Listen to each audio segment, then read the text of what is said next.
Welcome everybody, it's the Shaman here coming at you from the Liberated Man podcast. What do we call this place? The high class apartment, as you can tell.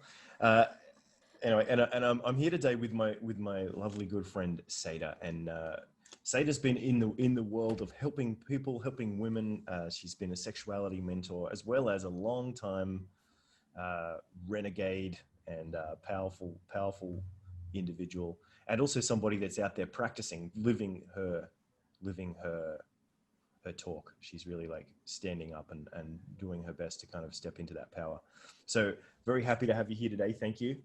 Yay, it's so awesome to be here, Shae. And I think this is great too, because lately we've been talking a little more, and there's just so much aliveness to share. So I'm very excited to see what comes out today when we speak. Yeah, I think so too. We actually just had a little warm up because I forgot to record. So just so everybody knows what's going on. But that's good. I think we'll kind of do it better this way. So I guess let's open it up a slightly different way this time. Is like, we're in a weird time, right? 2020, the world's in a lot of unknowns. There's a lot of like ups and downs, and definitely there's a lot of people looking for direction. There's a lot of people looking for meaning and security in this time. And I think it really brings a lot of things to the surface. And for some people, I'm guessing like you, Saida, and like myself, that have been like in and out of the trenches of life and looking at the existential purpose and human condition and all the rest of it. You've probably got a few tools that you've developed over your lifetime that are very useful for times like this. Because for some of us, life's been a crisis for us, whether we like it or not.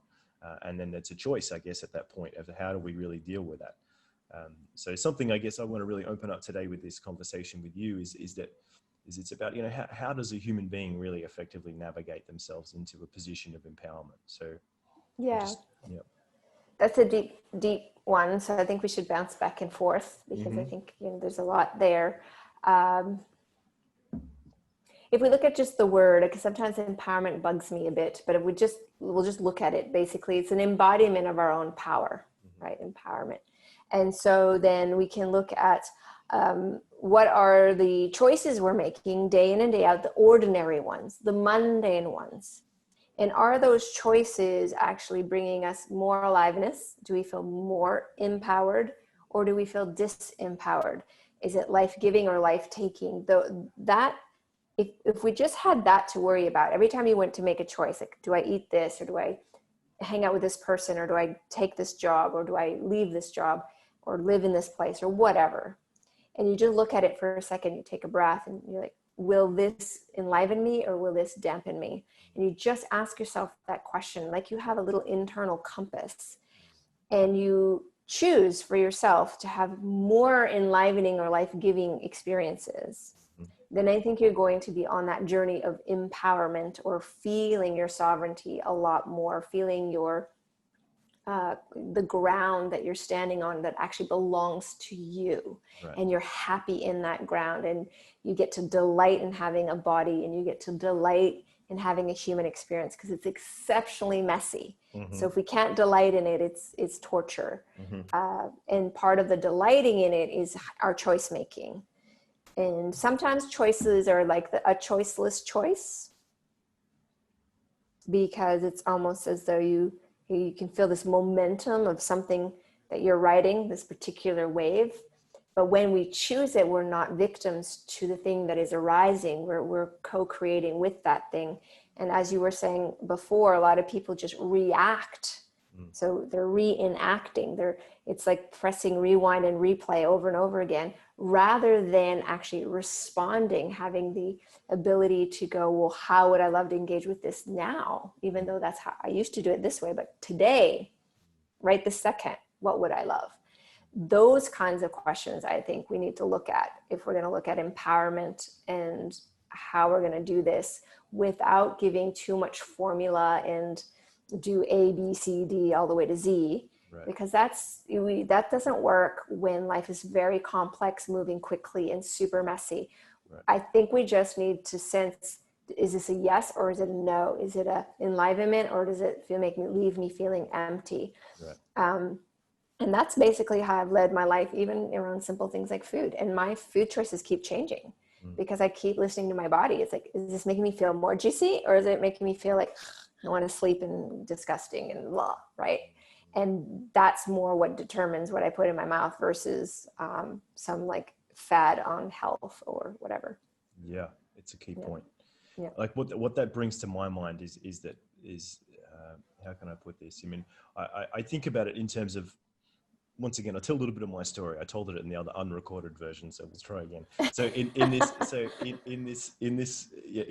my story, what happened to me is that I think I initially started really seeking and looking for answers because I was coming from a place of lack. I was coming from a place of emergent difficulty, and I was trying to find a way out. And because I think everybody's nature is to survive and to try to make sense of the world, I tried to do that. But I did it in a way that was a bit non-ordinary, because I started to really question everything, and also to maybe even question some of the primary authorities that were giving me information, and also not necessarily to reject that information, but to be analyzing it under multiple lenses, I think.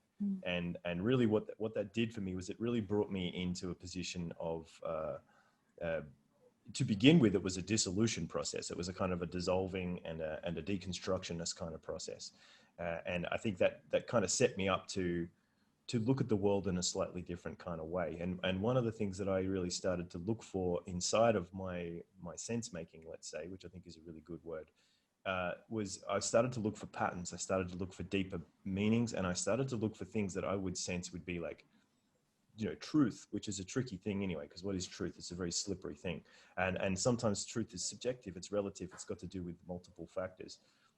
So as I started to kind of pull things apart and look for these patterns and start to look for signs of truth and start to even define and to make sense of truth, I found it very difficult in the early years to discern what was what, because the first stuff that I started coming up against was, as you kind of said, was more frameworks. I mean, some of my earliest books were probably like Eastern philosophy, yoga books about chakras and energy systems and things like that, which is all incredibly important information. And it even those models were great because it started to teach me to think in patterns. It started to teach me to think in systems, which is often something that I think that we can get a bit lazy to, because maybe in our more, let's say, information rich and also very reductionist way of living that we've been sort of used to in our modern Western way, we have kind of lost that nature connection. Whereas once upon a time, it was really normal to speak in the language of nature. It was really normal to honor the process of nature, as if nature was a part of your family or a part of your reality or a part of your actual existence, which of course it is, but to speak of it as a living friend or ally. Yeah. And I think that kind of sense of starting to model the world in that more natural way is incredibly important. But the one thing that comes to my mind, because what I'd love to try to set up for guys here is a little bit of like a cheat sheet, a crash course in how they can like make sense of some of the difficult things on the path. And I know, for example, one of the biggest challenges, even though information's available everywhere these days, the biggest challenge is losing sight of the forest for the trees, or maybe getting lost in the model rather than the actual reality, even though the model is used as a tool to help us to navigate actual reality. So what that kind of means to me is that there's this desire to make sense of the world, and we talked about empowerment and to come into ourselves and to understand. You talked about this framework of, let's say, juicy versus not juicy, or giving you life versus not giving you life. And one of the frameworks that I have learned, and use, is this idea of orienting and really creating a sense of true self. So what is it to know yourself from the perspective or from the alignment of your true self, which yet again is tricky territory, and maybe a better word for it rather than true self is true nature. So it's like to know yourself more from your original nature, or from some basic sort of being. So it seems to me that like one of our biggest challenges in life is the fact that we come from this primordial context, and also that this whole nervous system and way of being that we are actually the let's say the custodians of, or the operators of, have have all these amazing assets that are sitting there from the history that we've had as a species.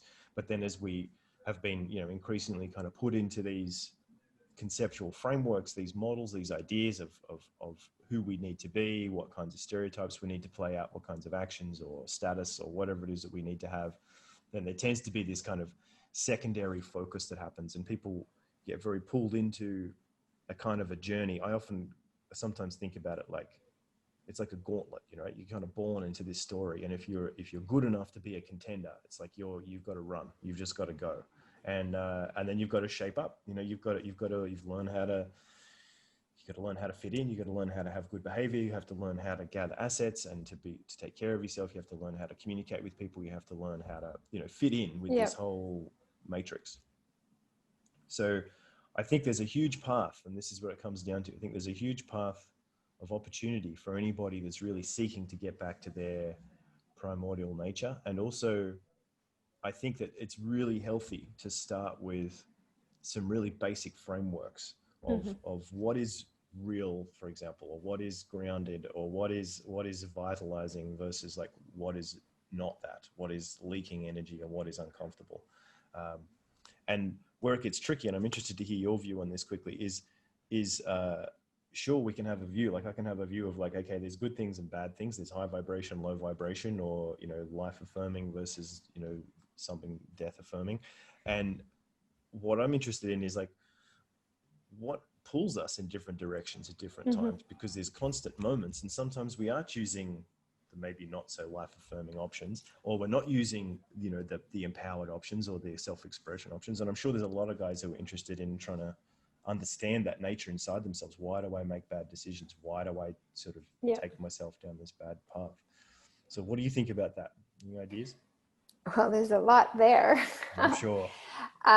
Well, in my second book, Desire, I talk a lot about this. So let's start with the frame of desire, because desire is an emergent and evolutionary force of nature. It's been around since the beginning of time. And as desire evolves, then things evolve, because if there's, for nothing to become something, there has to be a spark anywhere in the universe. It's just how it is. So desire is that, and it exists in all things. So what is that? What is this calling that now has formed itself into like human beings with a consciousness? And how can we use that force of nature to navigate and trust ourselves to make those decisions that will lead into the potentiality of who we are and who we could be? So the first thing with that is to understand that right from the get-go, like you said, we are born into conditioning. We have our, our parents and their particular viewpoints, and then we have the extended family, the community, and then the country or society, etc. So these things are very formative, and they shape us. They mold us with their mandates, their ideals, their this and their that. And that's actually not a bad thing, as you said, because there's a certain way we need to be able to function in society. So it's good to learn how to be, just basic politeness, basic survival skills, like being able to cook for yourself, etc. At least really simple things, which not a lot of people know right now. So it's very interesting, like some basics. But beyond that, the damage that we do to an individual is we eradicate their own trust in that desire, in their knowing. And we do that by, say, for example, let's just talk about sex, because that's something we talk a lot about, you and I. And desire for sex is a very powerful desire. We also have eros, which that's eros, then love, to be in love, to have love, to procreate, to thrive, to know God, like rapture, and to contribute. Those are kind of the 6 major ways I've seen desire really flow through a person and inform a person. And they might arise, they're not independent, they might arise, coexist. And sometimes one is stronger than all the rest. So let's take sexuality, and how when we come into this world, we will be framed very quickly by what our parents carry or don't carry. you know, what, and then our community. So is it hyper religious? Is it totally free, hippie loving place? Is it incredibly controlling? Is it a free for all? There's so many options, and that forms us. The problem within that, although it's a one, you know, who cares about the frame? Let's just say it's a wonderful frame because that's what you grew up in. The problem is that there's no moment where the authorities of our life go, you're allowed to self-reference here. You're allowed to feel for yourself what's true for you, and it may not match what we all adhere to in this frame. Meaning, if you're in a hyper-religious family, but you yourself feel quite liberated and don't think that your body is sin and that pleasure is bad, you don't have the frame, good, healthy adults that go, look, here's how we like to live. And what you're feeling inside yourself is actually a good thing. So what happens then is desire for eros, sex, gets hijacked by the mandates and ideals of everything external. And then we try and live up to those things, but it's against our own nature. And so then it leads to that path of no fulfillment, frustration, apathy, etc. You just name it, it leads us there. So there's a reclamation that needs to happen around authentic desire. And we need to actually have a direct relationship with desire, not avoid it, and start to be in contemplation with it, because most of what you want, you've been taught to want. You don't actually really know what you deeply want. You don't know, because you've been taught to want what you want. Almost everyone I meet, when I really push just a little bit, I'm like, yes, but imagine just a moment you could really voice what you desire right now. You could have it. What is it? And for some people, they know it. They don't want to say it because they're, you know, they don't want to be rejected or lose out. So there's that vulnerability piece. But then others, you just don't know because they've never contemplated what they would love. They've only contemplated what they don't like, for example. What doesn't work, what kind of shits them, you know, that kind of thing. So there's a reclamation of this very organic, natural, powerful force that is motivating us. It is pulling us forward. And I dare say that when we feel it deeply, like a visceral ache, then it's a very strong call of the essence attempting to move us, motivate us in a direction. And every single one of us has a different prime directive, let's call it. Une raison d'être is different for every person. And when we can start to hold our uniqueness as a point of curiosity, hold our desire as something actually sacred, that it has primacy for us, and we take the time to deepen into it. Because if it's just a chocolate bar, that's like not, you know, that satisfying. You have it, whatever. But the deeper ones I'm talking about. So if we're really going for sex, what is it that we would love? Is it 1,000 different pussies? Or is it meeting, like having such an epic experience that you've just met God? Like it's so epic that you're shattered from it. Like, what is it that you want? Because that's not going to happen with 1,000 different people. So can we understand what we're being pulled towards? Sometimes we just want experience. I know when I was first being sexual, I was wide open. I was just like, I don't care. Anything goes because I'm just learning. But after a while, I realized what I liked and didn't like. And that phase of life, so I describe that in the book as well. It's phase 3 of our erotic maturity evolution. So there's a maturity process that happens. And phase 3 is exploration. And we have to do it. It's part of how our eros matures. But at some point in that, we're going to ask ourselves, is there more to sex than this? We'll inevitably bump into that question. And then we go into erotic expansion, where we then pursue the Taoist arts or the tantric arts or the conscious sexuality stuff, where we start to want to deepen our experience. At some point, even in that, because that's also an externally referenced place, because you're learning a lineage, you're learning from a teacher. At some point, you'll go even deeper and you'll come to erotic wisdom, which is the fifth and final stage of that evolution, where you're self-referenced and self-validated. None of this is going to happen if we don't pause for a moment and actually go, what is it that I want? I get that this is all shit. And this, I have no idea how I'm going to have it, but can I take a stand for even just a millisecond for what I want and be vulnerable enough to articulate it, to put it on the table and let it exist, even if it's just us admitting it to our own selves. I love that. And I think, yeah, there's a lot to say about that. Like that correlation, you laid it out in terms of your desire model, which is brilliant. And of course that goes for life as well, right? It's like, it's the same thing. It's like, but people want to be seen and loved and expressed and fulfilled in their needs. And they want to be, you know, basically connected to what is. But I think one thing that came to my mind is it's kind of like learning a language, but it's weird at the same time because it's a language that we know, but at the same time, we haven't been taught necessarily, unless we've been lucky enough to come into that. So I think that part of the journey that I think is really, really important is learning to connect with a kind of a sense of essences that are resourceful. Yet again, I use that word resources a lot, like this idea of bringing in things that are useful for your mindset, because it's something that I've seen a lot, and I'm also interested to get your view of it. Something I've seen a lot pop up over the years in personal development and spirituality is this idea of, you know, just be present with it, just feel it, just bring awareness to it. It's a great notion, and in some sense it's a good start, and in some sense it can actually resolve some things. I think mindfulness and awareness and just objectively like starting to understand things can be a great step in the right direction. But I also think that that's oftentimes just a beginning of a larger process that's necessary.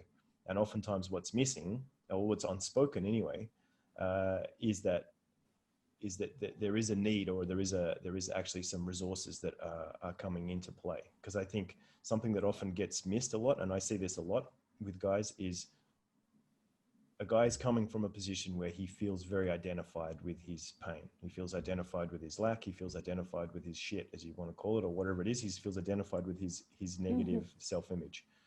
And, you know, the first task in my mind is to try to depressurize some of that meaning that he's been adopting him to himself, and also to try to give him some space from even feeling that that's his only identity option, because maybe there's multiple identity options and that's just one of many. So I like to think of it as in like change is really this interesting art of learning to, first of all, recognize that you're even suffering, that you've even got a monkey on your back, and then to start to increase your skill set of awareness in whatever way that is, which I'm very much in alignment with what you're talking about. Some of the first things that I try to teach guys is like, track your experience, like what's actually happening, like what are you thinking, what are you feeling, what's happening, like do you notice the subtle senses inside your body? Because it's one thing to say I'm depressed or I'm unhappy, but what does that really actually feel like in your body? How do you know that you're experiencing those things? What are the sort of the parts of that? Anyway, the point is to kind of bring awareness into this actual primary need that we have to be aligned with ourselves, and to start to develop frameworks and language and permission, as you beautifully said, to kind of to build this self-referencing kind of framework.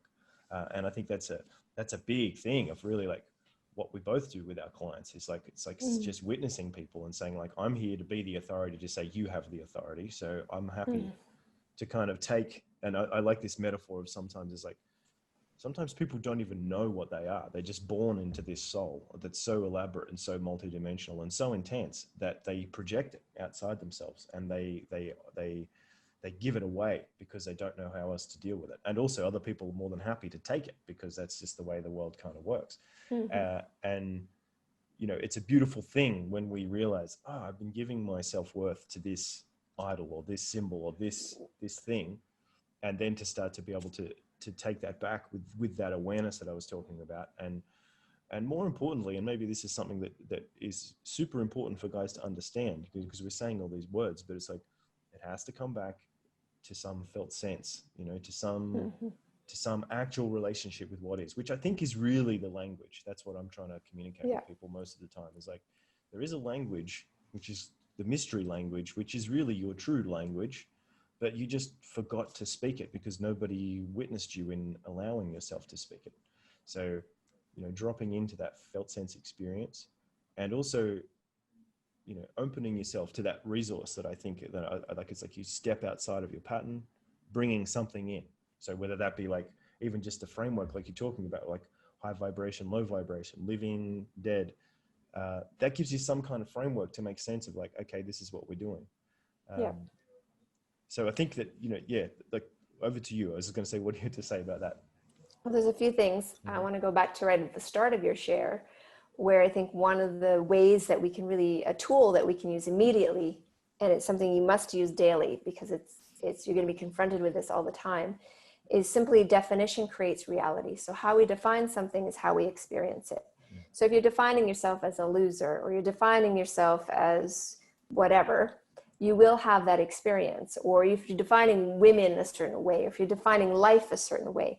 So my dare for everyone who's watching this is to take this on and start really examining clearly, like, how do you define things? How do you define yourself, others, the world, and sit with that?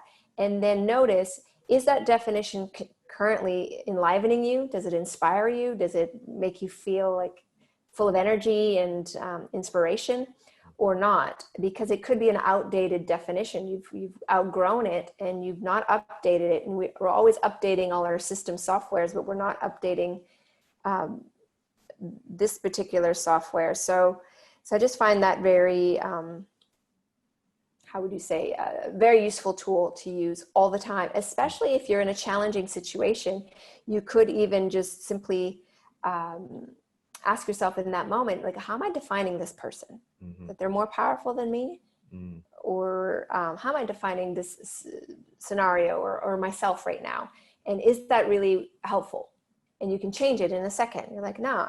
So one of the things I do with people is, and what my community, one of the kind of foundational pieces that's very important in my community, can't be in it without it. You must regard yourself and everyone else in the community as powerful. So if we interact and I look at you and you're powerful, I'm going to speak to you and be with you in a very different way than if I don't regard you that way. So imagine just that definition, that you and everyone in your life and everyone you encounter is powerful. And you stop looking at everyone like victims and coddling everybody, and you start actually just speaking with clarity, just like, Shae, whatever I say, and then I let you have it, and you get to do with it with what you want. But I'm conscious of what I'm bringing to you. I'm not just going to say random things, but I'm also saying it with a deep respect of who you are as a powerful being. So that's a definition that can really help. And then a little further into what you said, I want to talk about sensuality, because what you're talking to, Shae, a lot of what you've been saying underneath it is you're attempting to get people to come bring back their instinctual and intuitive essence online. Something that modern living has dampened, but it's incredibly alive. It's not gone. Come alive like that. So sensuality is not just for sex. Sensuality is literally how we make sense of reality. That's sensuality. So when we heighten our sensuality, we actually can receive more information and make more sense of reality than when we dampen sensuality. So tracking those sensations, tingling on the back or strange warmth in the belly or these different things, perhaps those could be associated with emotions, but they're just information. And because, especially for men, the emotional body is underdeveloped because of the conditioning, it might be a better skill set for sensation, because you might not know that you're angry, but you're feeling really hot and spiky. Or you might not know that you're scared, but you suddenly feel like this cold compression in your spine or something. And by tracking those things, then you're not having to be controlled so much by those things. You can be in relationship with the experience versus being lost in it. So sensuality is uber key. And then obviously for success in relating, we need that to be online. We need to be able to sense each other in beyond the linguistic side, as you were also saying, because most of us have a strong prelingual orientation, whether or not it's acknowledged. We pick up all the nonverbal cues all the time. So those, I think, are very simple practices that people can do. Like, how do I actually, am I really seeing what I'm seeing? Am I taking it in? Am I smelling what I'm smelling? Am I tasting what I'm tasting? Am I feeling what I'm feeling on my skin? Like, really heightening it.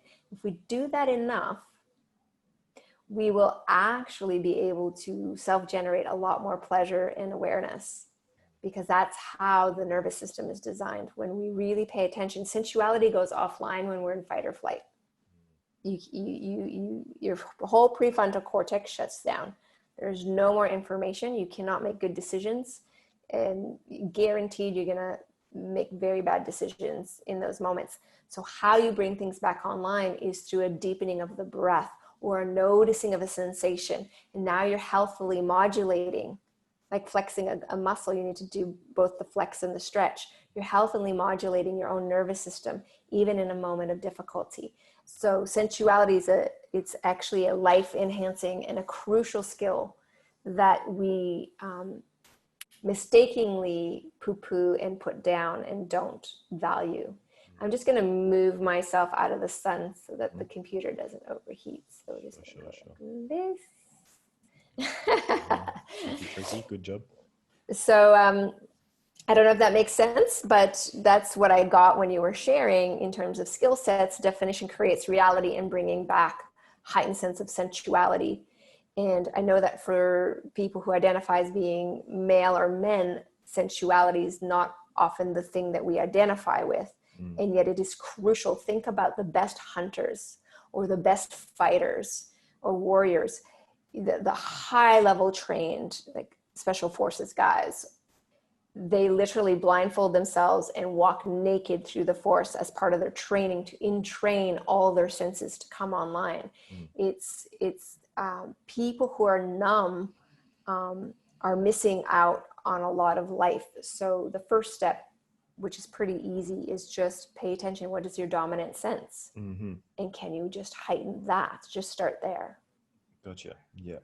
Because I think that really does put an orientation on things that we're talking about here, in the sense of like, I mean, isn't it this amazing paradox that life is so abundant, it's so raw, it's so powerful, it's so filled with its intensity that we run away from it in many ways. I think there's this uncomfortableness inside of the human condition at a very deep level, that we don't know what we are, we don't know where we're going, we don't know what's going on. And I think that creates this kind of sense of torment that we love to create distractions from. So we, in some sense, and maybe, I don't know if it's true, but, I like this idea that, maybe we create culture as a means of distracting ourselves from our actual existential issues, because we're trying to like come to terms with this uncomfortable feeling. But to just ground that quickly, because obviously like a lot of the guys watching this are probably primarily coming from a place like, how do I feel better in myself? How do I get out there more? How do I put myself in front of people more from a place of confidence? How do I be more sexually direct? How do I trust myself? How do I let's go there. Which I think is the good stuff. But I still think there's this correlation with, let's say the primary sense of identity and where's that's coming from. Because I think oftentimes there's a gap that people don't understand between, let's say, and it is a bit spiritual language, but between, let's say, non-dual understanding of self versus like functional implementation of your actual like reality. And in my mind, there's actually no separation between those things. There was for a long time, and I used to see them as almost these two different realities that I couldn't make sense of. But one of the things that really helped was the kinds of things you're talking about, learning to work with the body, learning to work with presence, and some sense like being present, with pre-sense, it's like this kind of brings you into this nature of engagement with something really beautiful. And I think that really opens up a whole world of beautiful things. And the whole point is it's about being able to go deeper into the nature of self, I think, because in my experience, there's many layers of identity that are operating. And just because, I, like, for example, and I think you kind of talked about it with your desire scale in a slightly different way, it's like, okay, I don't want to be I don't want to be an unconscious, mundane person in the world. So I want to do something different. Okay, so what am I going to do? Well, I guess I better learn some stuff. So I'm going to learn some personal development, or I'm going to do some spirituality. So as I start doing that, maybe I pick up some yoga classes, or I go and do a tantra course, or I do some breathing practices, or I take some psychedelics, or whatever. I'm doing something to try to open up the box a little bit. Now, that's definitely a movement in the right direction, because I'm trending towards something different. Like you're talking about exploring and expanding and doing things. But oftentimes, and this is where I think there's a very big blind spot, there can be a kind of, yet again, an unconscious identification with a certain layer, whatever that is. And that plays out for a certain time. Sometimes it's years, sometimes it's decades. Hopefully, and this is a big point of, I think, what I do, and I think what you do too, is like, hopefully by being able to, in some ways, compress and accelerate the learning feedback for an individual, you can push yourself through that quicker sometimes. And I guess the interesting thing, which is, this is where I think it resonates with a lot of guys out there, is that it's really frustrating when you're trying to, of course, you the theory, you've watched the YouTube videos, you've read the books, you've engaged with a lot of different things, but there's this underlying sense of like, I'm just not allowed to do it. It's just not who I am. Like, I'm a loser, or I'm a guy who doesn't get it, or people just don't like me, or whatever. So really finding how to get that leverage into those levels, and I guess and maybe one quick thing to say to finish, and then I'll bounce back to you, is maybe it's about trying to find the leverage at the right levels where, let's say, the resources or the meaning that you're able to draw into your reality is more significant than the conditioning of the past that is fear-based, or that it's pain-based. So I'm just curious, like, what do you think about the journey of relinquishing your trauma and your stagnant identities, let's say, or your false identities along the path? Yeah, good question. I want to answer just something that came up while you shared, and I think that this is helpful, and it was given to me by a philosopher friend. But he said, most of us function in a reality of both, sort of like either or. It's either this or it's that, and it's always either or. And he said, why isn't it both and? Why cannot we have non-dual and functional? Because it's both and. So fragmentation is just a way of mapping things, but it's actually not reality. If we really look at reality, everything is existing all at once. Everything. The shit and the beauty, the horrors and the ecstatic. It's all here, all at once, all the time. So if we can start contemplating both and, it will help us get really creative, because then we start creating our own bridge points for ourselves. And that can't really be taught. That's something that's very individual. Going back, I think what you're saying again and again, I'm just going to keep stressing it. Definition creates reality. If you think you're a loser, you've got to look at that definition. It's only a definition. It's not actually true.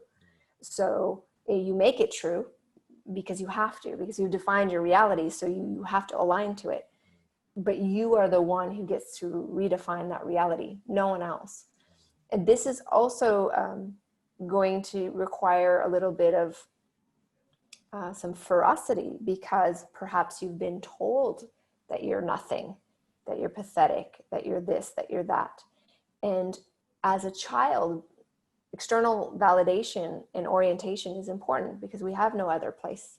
But as an adult, we have to have a reclamation of our orientation, and it's got to come from the essence, from inside.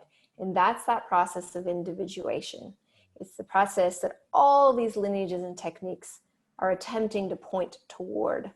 And you can save a lot of time and a lot of energy by just understanding that simple principle, that now you're in a phase of development where you must, no matter what everyone's saying around you, is it true for you?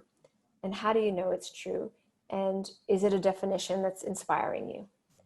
So, and you have to take a risk. People are not going to like you sometimes. When you're an individual person not following the herd mind, you are going to be disliked, and you need to be okay with that.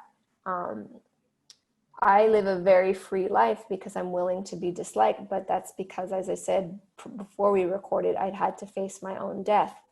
So there's a sort of a non-negotiable for me. you can think whatever you want of me. I'm not here to convince you otherwise, because what you think of me is none of my business. But what I think of me is very much my business. So I wanted to give that tool or that contemplation and keep it really simple, because then all the complexities of resourcing, as you're saying, that's just going to be what we're attracted to. You know, those are the things that are going to fit the definition that we choose to live by. But first, on the very foundational level, if that definition isn't functional, then all these other tools are going to be bullshit. You're just resolving your own personal tension and spinning in your own crap. So you've got to go deeper than the little hamster wheel and address the foundational issue. So then you were asking, how do we, deal with our trauma? And this is going to be girly language for a second, but there is an aspect of the journey where we must love ourselves back into a sense of wholeness. And by love, you can use the word respect. Profoundly respect yourself. You don't have to use the word love if it's a trigger word. Our deepest pain can be our greatest point of power if we are willing to turn and sit in it and be in it and just realize what's the gem within this experience. So the experience that I had, the rape experience that I had that led me to having 2 weeks to live, what was the gem in that? Am I going to be a victim my whole life? Is that going to be my identity? Absolutely not. The gem was, there's some people who do awful things and they hurt us. But the gem is, I have the power to transform. And the gem was, I created an entire system of transforming actual trauma in women's bodies from my one place. That was the gem. So within that greatest pain became my greatest point of power in my life's work. So now I'm actually grateful. Not that I'm saying I condone these things, because I don't. But we're going to have some horrific experiences sometimes. And once we're on the other side of stabilizing, we're stable. We're not in that full crazy trigger and pain, but we've been stabilized a little bit. The mammalian system has come to a place of calmness. Then we can enter contemplation and just go, okay, what am I learning from this? Oh, wow, I didn't stand in my own authority. I didn't speak up. I didn't move when I felt I should go.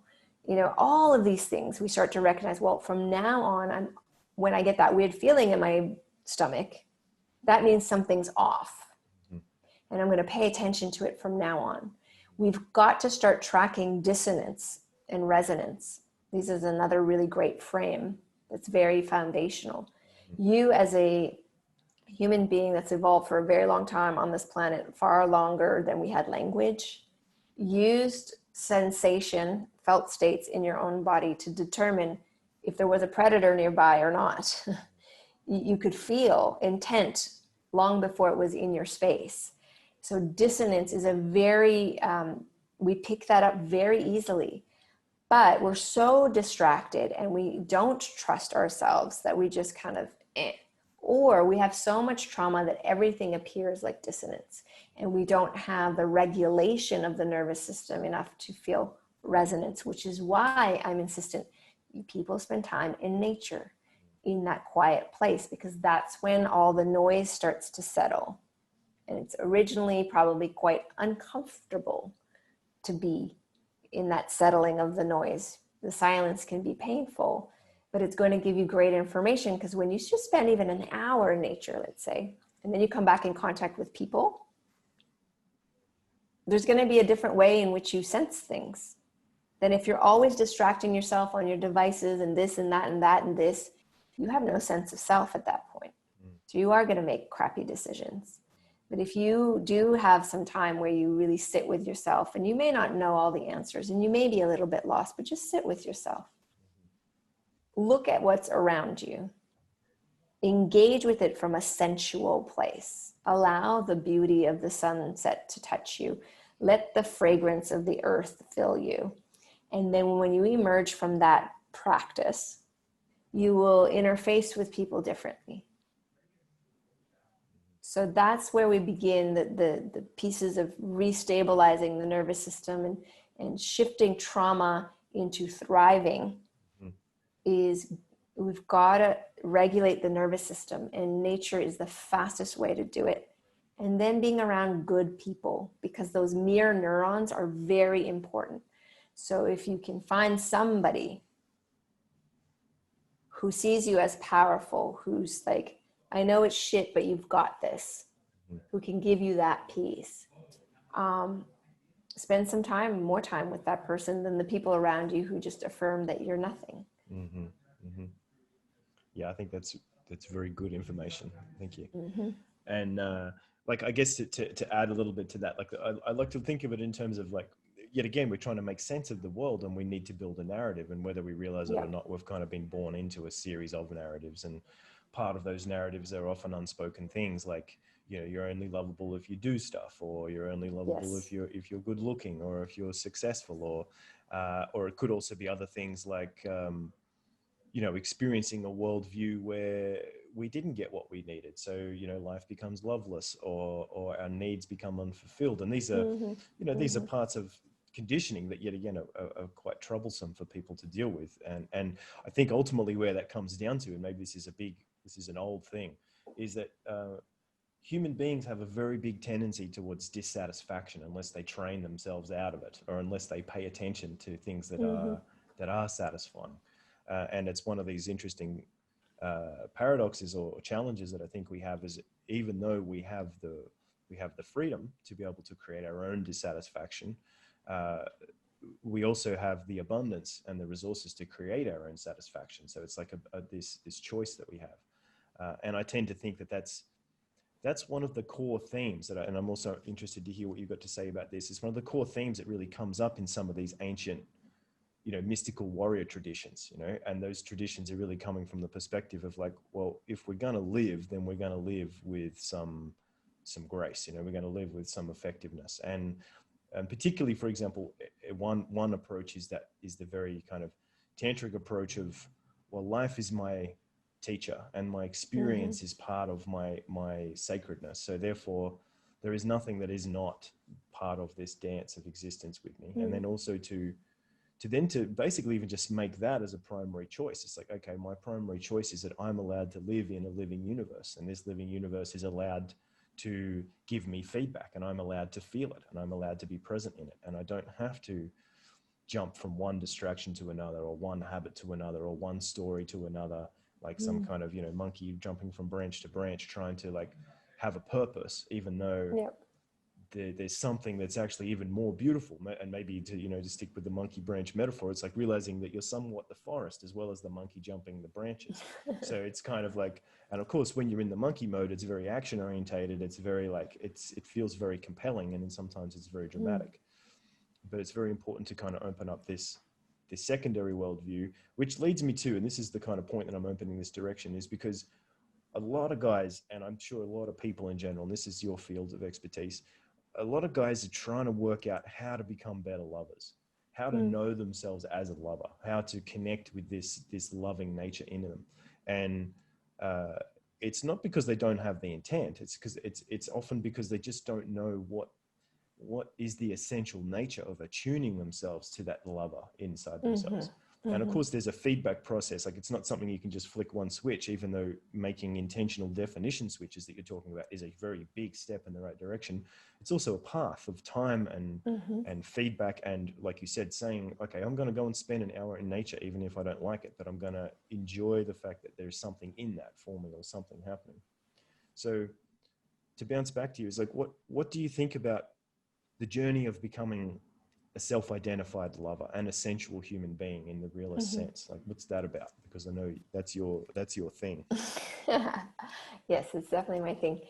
I love that whomever is contemplating, like, how could I be a better lover? Like, first of all, congratulations, because that is already an evolutionary step. Because what you're doing essentially in that moment is stepping out of selfishness. I just want to get my rocks off, to I actually want to create a more ecstatic experience, not only for me, but with another person. And that is a skill set. And we're not taught that skill at all. And we should be, actually, at a young age. It begins first, I believe, with how we self-pleasure ourselves. Is it mechanical? Are we disassociated? Is it quick? Is it full of shame afterwards? Is there guilt? Or do you take a long time? Do you indulge in all the sensations? Do you touch not just your genitals, but your whole body? Are you allowing your own emotional center, let's say, to just relax? You don't have to feel love, but just that feeling of ease in your chest, where you can actually massage open your chest. Because I find for a lot of men, the chest is so tight and congested, and it's very hard for them to breathe. And then the lower belly is very congested. So softening and opening that actually gives you more potency. One of the things I noticed is the more a man's heart is actually open, what I mean by that is relaxed, the more potent he is in his cock. There's a correlation between the two. So if we want to be a better lover, some of it is lasting longer, right? Because we don't get to go into an expanded experience if it's too fast. So how do we do that? Relaxation is key, but we're not going to relax if we believe something's wrong with us or we don't know what's going on. So there's a couple things that I think could be used anywhere in life, really. It's the foundation of curiosity. Being curious about yourself, being curious about another, and then being curious about the experience instead of formulaic about it. And the only way we can be curious in a sensual or sexual experience is to indulge in the senses. Are you enjoying what you're smelling? Are you enjoying what you're tasting and really tasting it? Are you enjoying what you're touching, seeing, hearing? And can you amplify that? And the way we practice that is outside of the bedroom. When you eat something, when you drink something, when you're out and about, if you see a beautiful woman, can you just take in that beauty and actually let it really touch you and inspire you and maybe even arouse you, and then own that arousal? Just like shamelessly own, like, yeah, I'm super turned on, but not making it about her having a responsibility around it. It's your arousal. You get to enjoy it. And then we have that appropriate behavior where you can choose when to share the arousal or not. I think that's very important. And when you become more appropriate that way, when you're attuned, as you were saying earlier, I love that word, attunement, then there's a natural kind of flowering or openness that happens. And then there's this dance that can happen, and that's part of the mystery. And it's funny because earlier you were mentioning like how terrified we are of the unknown. And yet the things that we know don't have life in them anymore. We know it. The only place we can find aliveness is in the mystery. It's what we don't know. And sex is one of those awesome places because you just don't know what's gonna come up. Like sometimes it's wild and beastly, and sometimes it's so subtle and sublime, and sometimes it's intensely emotional. And there's all these aspects. It's very messy. Sexuality is incredibly messy in a very delicious way if we allow it to be. So if part of being a better lover is also allowing ourselves to dance with the mystery in our own lives more often, and to choose curiosity above control. And yeah, I think that's kind of like my basic answer to that question. I love it. And I think, I mean, oftentimes I like to try to set up a narrative for guys to really to get onto that, because obviously there's a bit of a permission series of steps that need to happen. And because oftentimes what happens, I think, is first of all, you've just got people that are in habits. You know, I mean, we just live in habits, day-to-day habits, distracting habits, comfort habits, and a lot of that conditioning stuff. And then oftentimes there are, let's say, core kind of identity events that have happened at some point too. So whether an individual has really taken on a kind of, you know, an experience of, well, you know, people didn't like me in school, so I guess that's just who I am. Or, you know, I've had a few like bad sexual experiences, so I guess I have problems in that area. So that's my thing. And even that can then translate into things like, well, you know, I was embarrassed once when some people humiliated me, so I never want to feel that feeling ever again. So I'm not going to talk to strangers in case something happens. So I think, yet again, and it relates to something you said before, I think what can be really powerful for guys is to really recognize this fundamental thing of like, if you get your head and your heart in the right place first, which sounds like such a cliche, but you know, you get your head and your heart in the right place first, and then it starts to unfold. But what that means for me is aligning yourself to very positive humanitarian, and also not just humanitarian, but very positive reality affirming ideas and practices.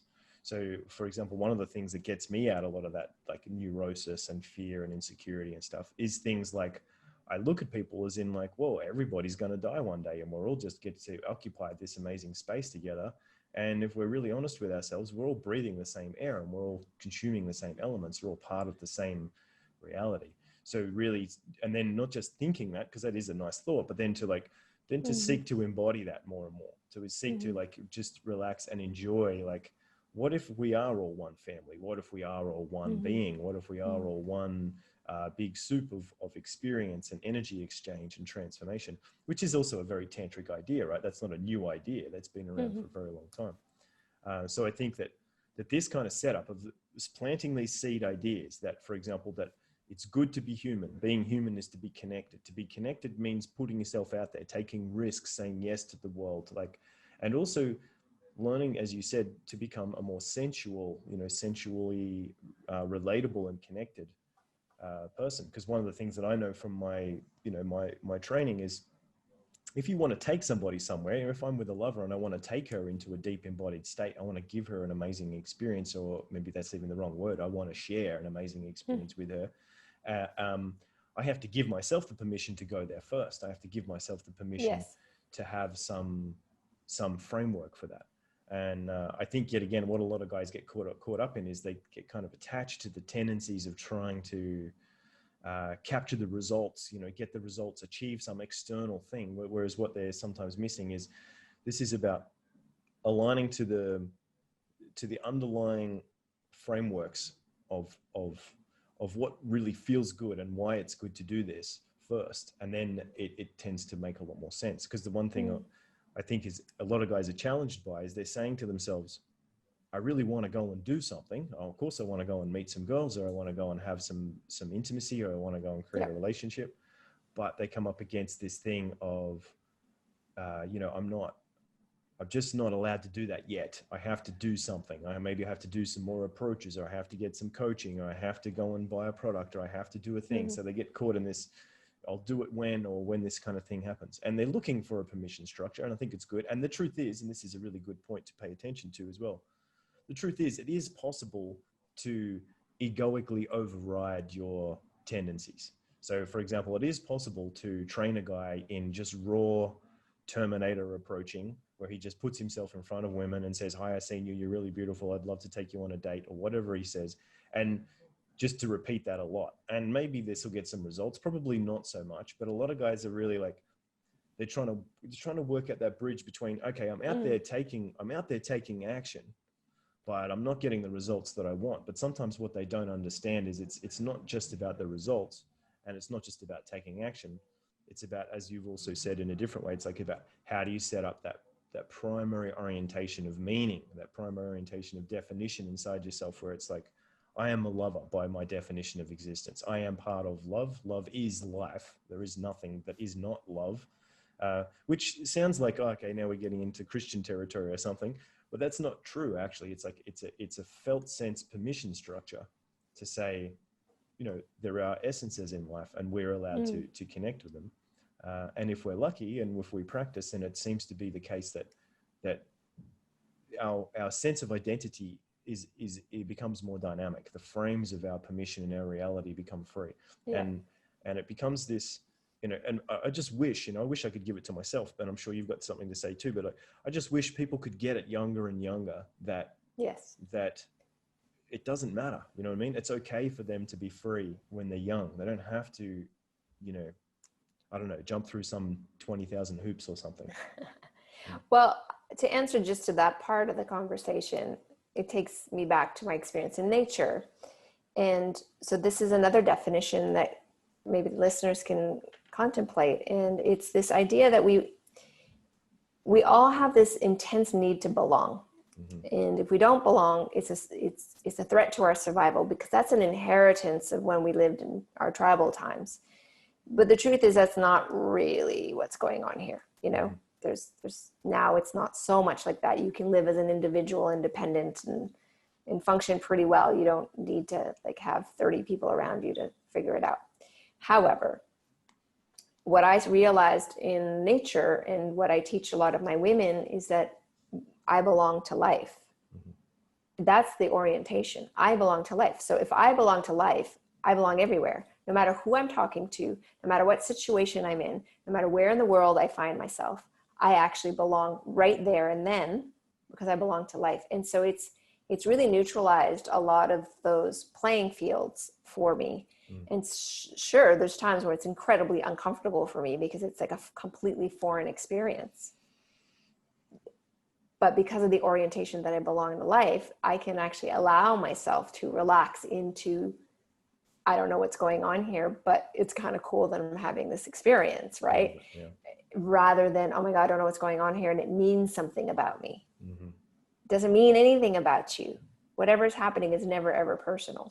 So in belonging to life, I find encompasses all the kind of love traditions and acceptance things, but it's plain language, and it's very relatable, so that there doesn't seem to be a lot of triggers with that particular frame. Mm-hmm. Mm-hmm.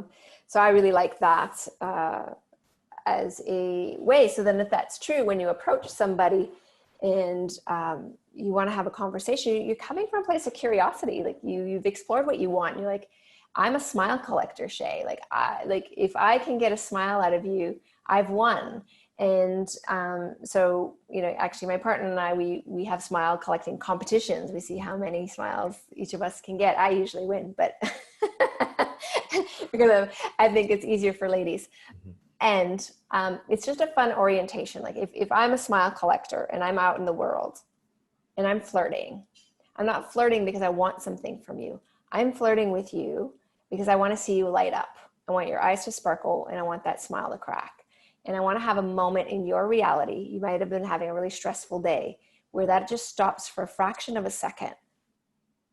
And there's a meeting of two people, and maybe that's it. Maybe we just have a few moments, like you're passing on the street or it's a cashier somewhere, but you have it.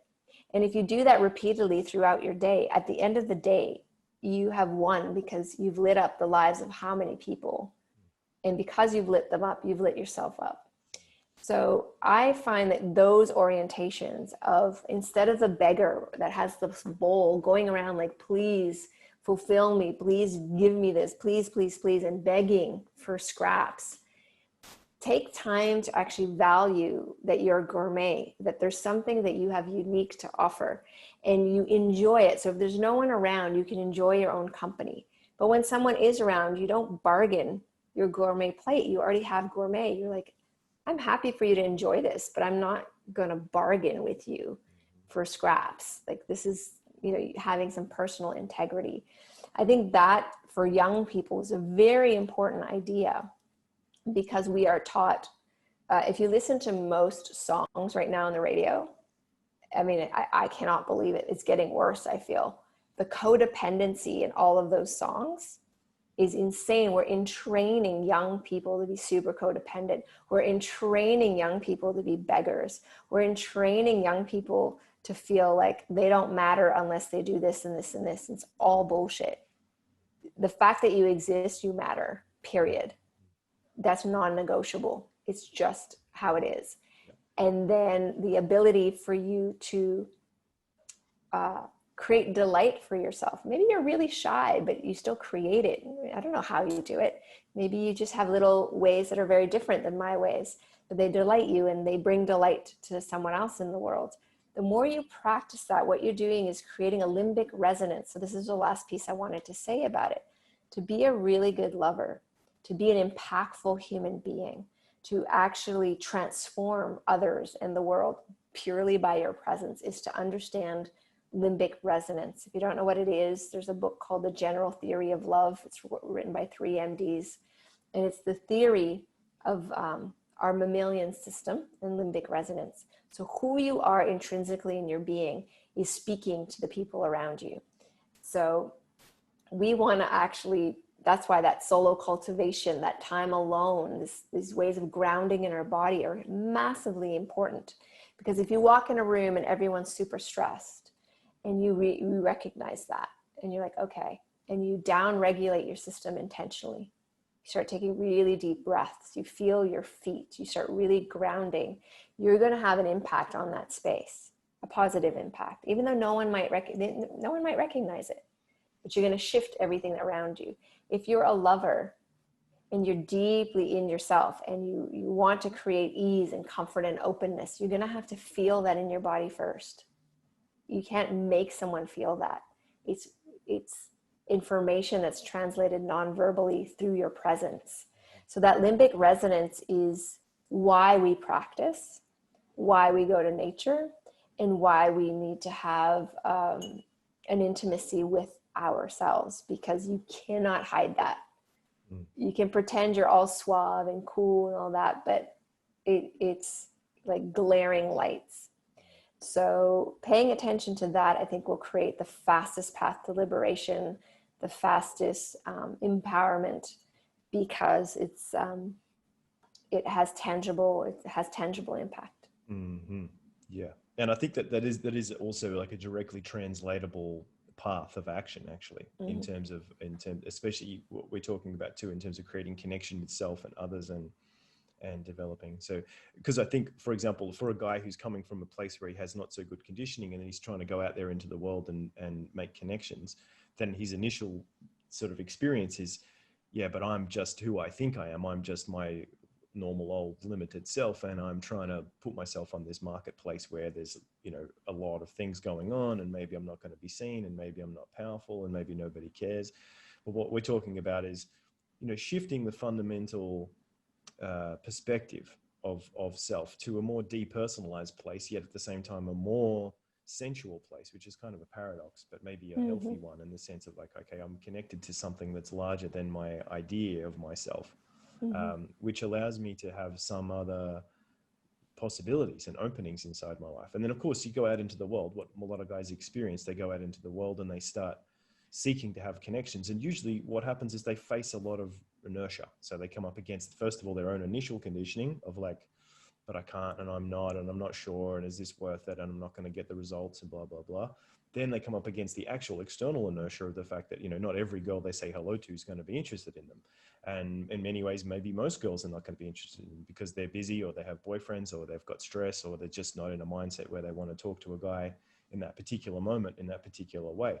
So, you know, a guy needs to kind of understand, okay, there's a process of evolution here. And it is also really painful and normal for a guy that's been coming from, let's say, a limiting self-identity position. He doesn't see himself as a good lover. He doesn't see himself as a good connector. He doesn't feel himself with very well. He doesn't understand his nature with reality very much.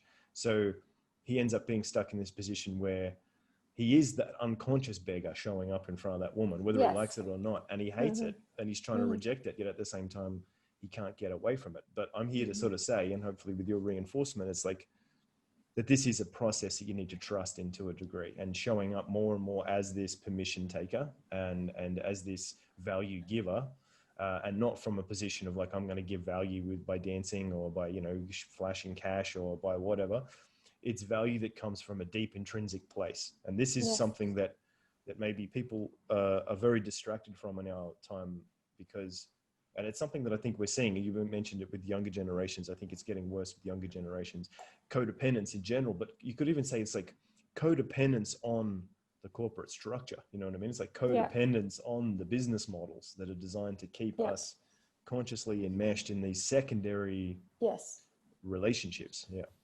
When sexuality became a currency, we all lost.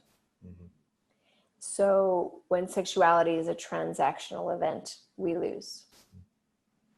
We're not sexual doers. We're sexual beings, period. And so how do we do that? How do we live that deeply? How do you allow yourself to be turned on? How do you allow yourself to have desire? How do you allow yourself to lean into those places? And it's exceptionally vulnerable. So it takes the strongest. It's not for the faint of heart. You know, it really isn't. So for anyone watching this, you obviously aren't faint of heart, because you're here and you're following Shae and you're in the inquiry. So you have it in you to explore. You have it in you to test your edges a little bit. And as you were saying, not everyone's going to be receptive. However, Shae, I have found that almost every human being will receive something when it's offered with nothing attached to it. So, and that could just be a warm smile. And some people won't respond even in a smile, but you offered it. And you don't know, maybe their mother died that day and they're in a horrific place, and your smile reminds them of something, but they don't have it in them to smile back. But you just gave them hope. They're like, give me a sign, and then there's your smile. That's happened so many times to people. So don't underestimate the power of who you are as a human being and who shows up in your life. It's actually not that random. And there was a book, it's a corny book, but I think it's the Celestine Prophecies, a long, long time ago, right? But one of the things that I kept from it was everyone you meet has a gift for you, and you have a gift for everyone you meet. And what is that? And so that's where the curiosity for me has always come in. And we're never going to do this perfectly. And there's no right way to do this. So if we're willing to do this in a messy way, have a sense of humor, be able to kind of like, it's all right, you know, give ourselves some reassurance, to squeezing our body and saying, it's okay. Like, I got you. And nobody else got you today, but I still got you. And we have that one relationship we can totally rely on, which is with ourselves. And it's a deep one, and it's an intimate one. It's one that we really enjoy. If we don't enjoy our own company, forget other people enjoying our company. I mean, it's really basic. So if you don't enjoy your own company, how could you? What are the things that could happen that would make your company more enjoyable? And start there. I love that. Like, you're giving away a lot of gold here. Like, there's a lot of these mindsets, like, you know, going out and being a smile collector, you know, realizing it's not about achieving something. And I often do that with guys. We are trying to get them into an offering experience. So it's like about what can you give? What can you offer from a place of abundance? Because you do have enough. I mean, you've got enough smiles to share with everybody. You've got enough presence to share with everybody. And I guess part of that is, and it's a big thing, is for people to acclimatize themselves back to their vulnerability too, to sort of say, I am just a vulnerable, lovable, simple human being, and here I am. You can take me or leave me. It's really up to you, but at least I'm here. So it's like it's putting something into the mix, and learning to come to peace with that, I think, is a big step. I do want to acknowledge something that's important to acknowledge, though, because the majority of people are not like me. Right now, it is probably one of the toughest times to be a dude. It is not easy to be a dude right now. Almost everything's against you, especially if your skin is white and you have some kind of privilege, like you live in a first world country or something. This is not easy right now. There's so much disdain for, quote unquote, the masculine. And there's so much accusation of toxic masculinity and hatred of patriarchy. And I just wanted to say that, because it's not fair to have all these lofty and beautiful ideas and not mention what we're up against. But I want the guys to know that not all women think that way. Majority of them don't. Women are going through the same thing you are. They don't think they're lovable. They don't think they're beautiful when they really are. They wonder if there's any good men out there, just like you're wondering if there's any good women out there. So I think we're in this together as a humanity, and small amount of kindness and a small amount of respect can go a really long way. And really not taking this crap personally, because it's all bullshit. Like that's why I think marinating in our essence right now is the most important thing we can do historically in this moment. Because what's external is that's what's toxic. It's not masculinity. It's these mandates and these ideals and these weird paradigms that are happening. I think that's all the hashtags. That's toxic. It's not real. It's not connected to human relations. So I wanted to say that to the guys, because I really feel for them. And it's one of the reasons I have, my mission is to acknowledge and try and reflect back with those mirror neurons to any man that I meet. If he's willing to make an effort to say hello or just whatever, open the door for me, or I really let them see that I see them. And that might be all they get from me. And I do attempt to do my best in that way. And if a person's an asshole, then I have a sword. So it's like, I don't mind using it. But for the most part, that's sheathed and I'm curious. Mm-hmm. And not a lot of women will be like that, but individuated women will be. And so perhaps also seeing, maybe it's not always the hottest chicks that have this quality. Maybe it's not all the youngest ones that have that quality either. Perhaps allowing yourself to sit in the presence of someone who does have that quality that you don't necessarily find sexually attractive, but just to be received can be profoundly healing for a guy who's never been received. And let that into your limbic system. Let that settle your nervous system. Let you get those mirror neurons that it's okay for you to exist. And I don't know how easy that is to find, but it is an important part of the journey, I think, is to have an experience like that. I think that's huge. Yeah. I think we'll wrap up soon, but I've got a couple more points I wanted to ask you about, because I think you've got some good value to add. And leading on from what you were just saying, one way of maybe framing all that up is the fact that it's very powerful, useful, and important to be a spiritual warrior. Mm-hmm. And that's something in itself, because obviously it kind of brings in a little bit of an archetypal thing or a narrative kind of idea of like spiritual mm-hmm. warrior. What does that mean? And it's not just about looking cool on meditation cushions on Instagram. It's about like having yet again, and we'll use this word orientation, or having a mm-hmm. definition of self, where the way I kind of look at it anyway is that there's many interest groups and many things that are happening inside the world that are pushing and pulling, let's say, the attention and the resources of the individuals as well as masses. And without going into conspiracy theory territory, which we don't even really need to, we already understand very simply that like our perception is a very big dictator of our reality. It's a very big dictator of our state and our relationship to others and how the world works. And as we've been talking about, I think there is an increasing need for a kind of healthy, balanced, and dynamic, adaptive capacity to be operational in people's lives more and more these days. And what that means, I think, in the context of what we're talking about with men, is recognize that you can, if you wish to, represent part of the evolution. And I think, anybody yes. who's living here now, if you're alive and you have a beating heart and you're willing to show up, then you're part of the evolution. You're part mm-hmm. of the cutting edge of what's going on. And something that I think is super important and often misunderstood and overlooked is that just allowing ourselves to get back to our fundamental nature through our embodiment practice, through our positive intent, through our desire and virtue to share, to give, to contribute.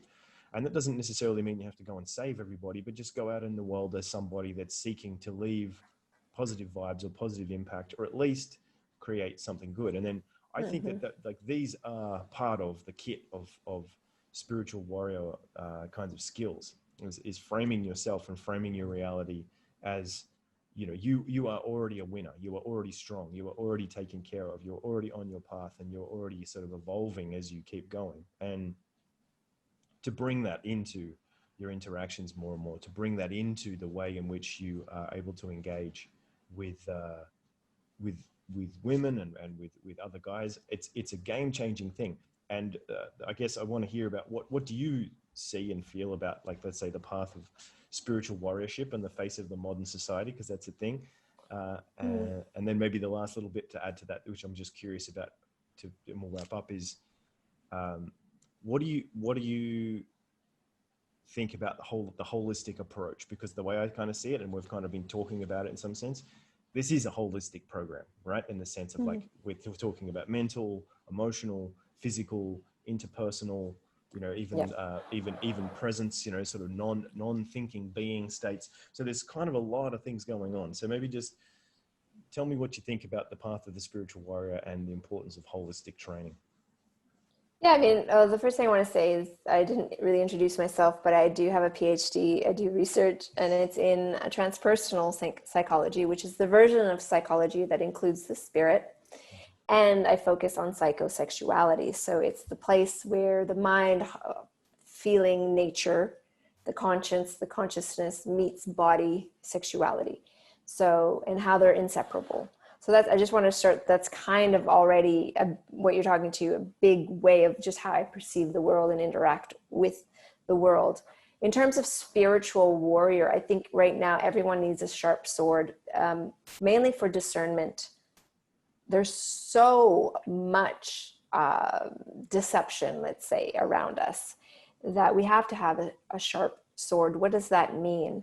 It's the ability to not take everything exactly as it's given, to have questions. And again, I'm just going to keep stressing curiosity. Curiosity will help you in the bedroom. It'll help you in conversation. It'll help you in difficult situations.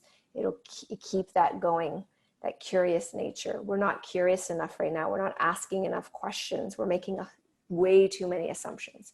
So a spiritual warrior for me hasn't lost that sense of curiosity.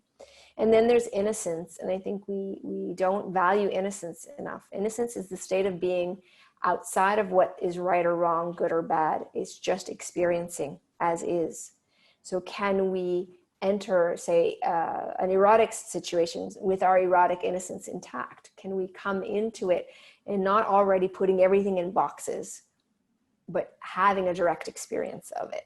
So cultivating a sense of that. And I don't mean innocence in terms of lack of education or stupidity. I actually mean it where we're not constantly putting judgment values on every single moment of our experience. Maybe we're just here to have an experience, and sometimes it's going to be a shitty one, but we're going to learn something. And learning what we don't want is equally, if not more important than sometimes learning what we do want, because it's quite valuable to understand where the riverbanks are when you're flowing down that river. And then spiritual, I think it's impossible not to be spiritual, because that's, we are that essentially, but where we sit is within that is maybe why people don't identify that way. But we are connected to all time and space always, whether we recognize it enough. And that's enough for me to qualify as spiritual. So if we are willing to do the good work, meaning the inner work, if we're willing to really take responsibility for our impact, I think that's the big one. A spiritual warrior will understand the impact that they have. They're not going to walk around labeling, shaming, and blaming everyone and everything. They will never take the victim stance. They will always adopt the sovereign place. What in me has created or attracted this? What have I brought to this situation? How can I rectify it in whatever way that I can? Maybe I just need to tell the truth. Maybe I need to apologize. Maybe I need to make a more effort. Maybe I've been really lazy and making everyone around me like hustle just to make life okay. Sometimes we're not very generous. A lot of people feel very entitled. There's a lot of narcissism right now. So a spiritual warrior will take their sword to those parts of themselves, and not to degrade themselves, but to free themselves of the imprisonment that narcissism and laziness and these types of values put. And then you'll discover what's actually meaningful for you. And that's incredibly important in a nihilistic society, because our society is heading more and more in that direction of no meaning. It doesn't matter. We can destroy everything and kill everything. So a spiritual warrior values life to the point where it's sacred. It's a religious experience to breathe. It's a religious experience to protect it. And that's within every person. You don't have to be special. You don't have to do a lot of training. The simple acts of self-respect, respect of others, seeing people as powerful, yourself as powerful, being impeccable with your word. I think that's a Toltec thing from the 4 Agreements. It's a really powerful one. I think they're some of the best spiritual warriors, the Toltec tradition. And those teachings are readily available to everybody. And it's not complicated. I think when teachings are complicated, they've missed the mark. The simpler it is, don't doubt it. I mean, if it's so simple that a child can understand it, you're much more close to the truth. So that's what I would say. And I think it's a worthy cause. And I think all people, but men especially, need to understand that when a battle is their own, and it's for them to take it on, and not try and get mommy to help or daddy to help or friends to help or authority to help, but really realize that this is mine to face on my own. And as we face it, even in the darkest night of our souls, because we have those moments, we become more powerful, more of who we are, and perhaps more spiritual. It was through actually accepting my humanity, Shae, that I felt the deeper spiritual aspects flower in me versus pursuing these exalted spiritual states I was reading about. Those were taking me away from my humanity, alienating me from the messiness of my life, making me hate these very human parts of me, and wanting to like disassociate from those unconscious yucky sides and wanting them to go away. Whereas by embracing my humanity, bringing my anger in closely, bringing in my shame closely, and having direct relationship with all of these facets, that I actually felt more awake on a spiritual sense. So that's more what I've seen to work. I've met so many pseudo spiritual warriors, and I just want to I don't know what I want to do. I want to do something that really disrupt them. Like it really brings out my coyote medicine side. Like just people who think that they've really had it sorted out, and you can just see that they're just resolving neurotic tension. They're actually incredibly insecure, and they're hiding behind the veneer of tattoos or big muscles or special training. And I trained with this special teacher. I'm like, yeah, but you didn't learn anything, obviously. Because we don't need to say who our teachers are. We live the truth. That's the limbic resonance. We teach through being. We are leaders through example, not through belligerence, not through screaming anything. If we want change, we become that thing that we seek in life. If we want women to open up, then we become that person that women open up to. Because, I mean, you're such a fun guy. Like, I love talking to you. And, you know, whatever you've done to be in this place in yourself that allows a woman like me to just want to spend time with you and like tell you everything and share and like flirt and be whatever, that's a gift that you're giving me. You know, it's recognized, and you're not flashing credentials. You're just being yourself. And I think that for anyone listening to this, it's one step at a time. It's one breath at a time. It's one choice at a time. It's not complicated. It goes back to the first thing I said. Is this enhancing your life, or is it making you feel like shit? And just make a decision from that point. Like, the more you go for the enlivenment, the more in right relationship you will be with yourself and the world around you. I love that. Well, thank you so much. We've been going for about an hour and a half, so we've got plenty of good stuff going here. I really appreciate your time. And for the guys out there who might be interested in your work, like, do you want to just give a little bit of a tag for some of your stuff? We can put it in the bottom as well, but how do guys find out about you? Well, there's a TEDx talk on desire, which might be interesting. So just my name and desire and TEDx, and it'll show up. Desirethebook.com is my book on desire. And I think everyone needs to be reading that, because it's a new take on it, with lots of great information that's easy to implement. And desirethebook.club is a free book club with like 12 videos and like lots of free resources to make it really real. The more you can have direct relationship with your desire, the safer you actually become, and the more magnetic. So disembodied desire is where we become unsafe and repulsive, actually. So the more we can really embrace it, the more powerful we become. And what else?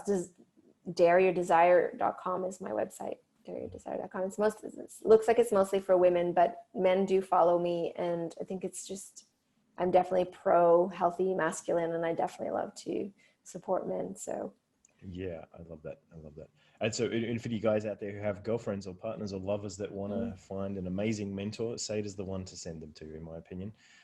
So yeah, once again, thanks for your time. And I'm sure we just scratched the surface of many things, but it was an absolute pleasure. And hopefully we can do a bit more of this in the future. Absolutely. Okay. Have a great day. All right, wonderful. And so we'll sign off and say thanks to the guys for watching. And obviously, stay tuned and subscribe, and we will see you in the next episode.